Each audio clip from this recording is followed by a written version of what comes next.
जब हम महादेव के दिव्य स्वरूप का चिंतन करते हैं, तब एक अत्यंत गूढ़ प्रश्न मन में उत्पन्न होता है। जो स्वयं महाकाल है, जिनकी जटाओं से गंगा प्रवाहित होती है, जिनके तांडव से सृष्टि कंपायमान हो उठती है, वे अपने मस्तक पर एक शीतल कोमल चंद्रमा को क्यों धारण करते हैं? ये केवल अलंकरण नहीं है, ये एक गहन आध्यात्मिक संदेश है। चंद्रमा मन का प्रतीक है और मन मानव जीवन का सबसे चंचल, सबसे परिवर्तनशील तत्व है। कभी प्रसन्नता से परिपूर्ण तो कभी विषाद से आच्छादित, कभी आशा से भरा हुआ तो कभी निराशा में डूबा हुआ। मन निरंतर परिवर्तनशील है, ठीक उसी प्रकार जैसे चंद्रमा कभी पूर्णिमा का उजास तो कभी अमावस्या का अंधकार। किंतु महादेव उस चंद्रमा को अपने मस्तक पर धारण करते हैं, अर्थात वे हमें यह शिक्षा देते हैं कि मन को न तो त्यागना है, न दबाना है, अपितु उसे अपने वश में करना है। मानव जीवन की अधिकांश समस्याओं का मूल कारण यही है कि मन हमारे नियंत्रण में नहीं है, अपितु हम मन के नियंत्रण में हैं। कोई कटु वचन कह दे तो क्रोध उत्पन्न हो जाता है, कोई उपेक्षा कर दे तो मन आहत हो जाता है। एक छोटी सी घटना हमारे अंतर्मन को विचलित कर देती है। ये अस्थिरता ही हमारे दुखों का कारण है। महादेव का चंद्रमा हमें ये स्मरण कराता है कि जिसने मन को जीत लिया, उसने संसार को जीत लिया। चंद्रमा का एक और गुण है, वह कभी स्थिर नहीं रहता, निरंतर घटता बढ़ता रहता है। यही जीवन का स्वरूप है। सुख और दुख, लाभ और हानि, उत्थान और पतन, ये सब जीवन के चक्र का भाग है। यदि आज अंधकार है तो कल प्रकाश अवश्य होगा।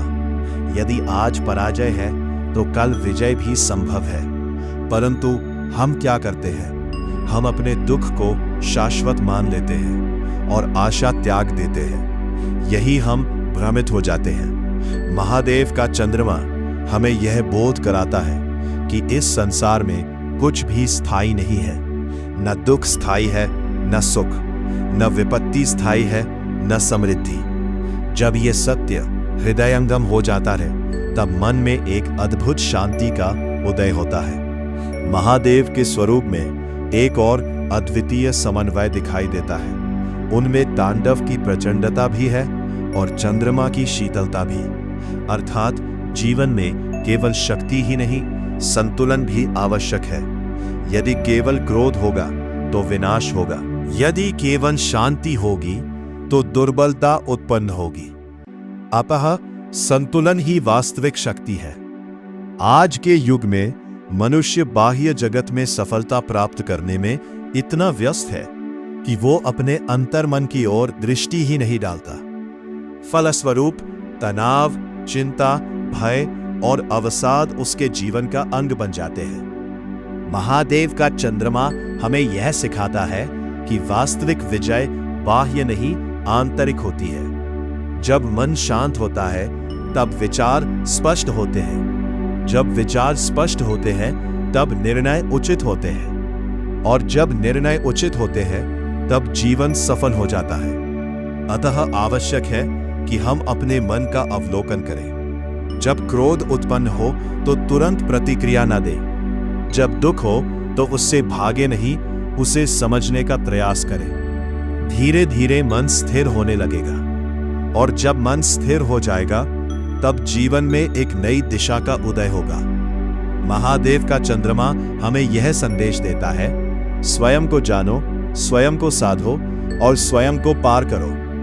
बाह्य साधनों में सुख ढूंढना व्यर्थ है, क्योंकि वे सब क्षणभंगुर है। सच्चा सुख, सच्ची शक्ति, सच्ची शांति केवल हमारे अंतर्मन में ही विद्यमान है। अतः आज से यह संकल्प लें कि हम अपने मन को समझने का प्रयास करेंगे, अपने भावों पर नियंत्रण स्थापित करेंगे और हर परिस्थिति में संतुलन बनाए रखने का अभ्यास करेंगे। प्रारंभ में यह मार्ग कठिन प्रतीत होगा, किंतु अभ्यास के साथ यह सहज हो जाएगा, और एक दिन ऐसा आएगा जब आपका मन आपके अधीन होगा। उस क्षण आपको किसी भी परिस्थिति का भय नहीं रहेगा। यही वास्तविक स्वतंत्रता है, यही मोक्ष की दिशा है। अंततः महादेव का चंद्रमा हमें यही सिखाता है, शांत रहो, स्थिर रहो और जागरूक रहो, क्योंकि जिस दिन मन आपके वश में हो जाएगा, उस दिन आप भी अपने जीवन के महादेव बन जाएंगे।